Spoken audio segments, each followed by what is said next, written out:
Patronem odcinka jest sklep akwarystyczny Invital.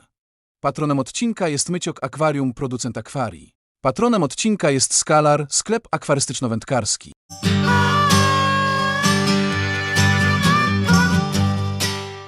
Zwinnik Hemigramus. Dolny basen Amazonki oraz Orinoco. Zamieszkuje kwaśne wody o ciemnym zabarwieniu i słabej przejrzystości, tak zwane ciemne wody. Na obecność takich warunków wpływają tajniny wydzielane przez rozkładające się liście opadłe na dno zbiornika. Osiąga rozmiary do 7 cm długości, w akwariach nie przekracza 5,5 cm. Boki ciała srebrzysto-białe, często z żółto-zielonkawym odcieniem. Okolice otworu gębowego oraz tęczówki oczu są przy dobrym samopoczuciu ryb krwisto-czerwone. Na płetwie ogonowej czarno-biały rysunek, wychodzący od podstawy tej płetwy ciemny pas ciągnie się aż do przednich promieni płetwy odbytowej.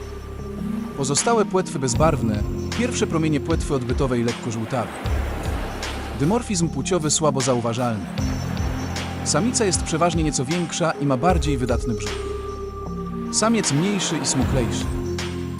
Zwinniki czerwonouste są rybami ławicowymi, dlatego należy utrzymywać je w grupce liczącej minimum 10 osobników. Trzymane w osamotnieniu oraz złych warunkach stają się płochliwe i tracą kolor. Aktywnie pływają w środkowej warstwie wody, wobec tego akwarium powinno być długie, minimum 90 cm, z pozostawioną rozległą przestrzenią do pływania.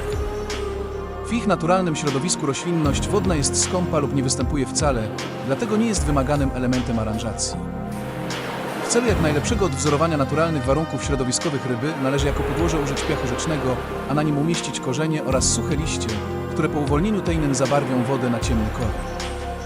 Należy pamiętać, aby regularnie wymieniać liście w celu uniknięcia ich gnicia i zanieczyszczenia wody, a także o cotygodniowych podmianach wody.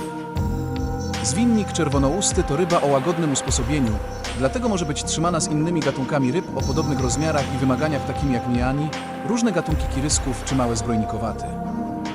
Z powodu słabo zauważalnych różnic w wyglądzie między trzema gatunkami Petitella często zdarza się, że w handlu przedstawiciele różnych gatunków sprzedawane są pod jedną nazwą.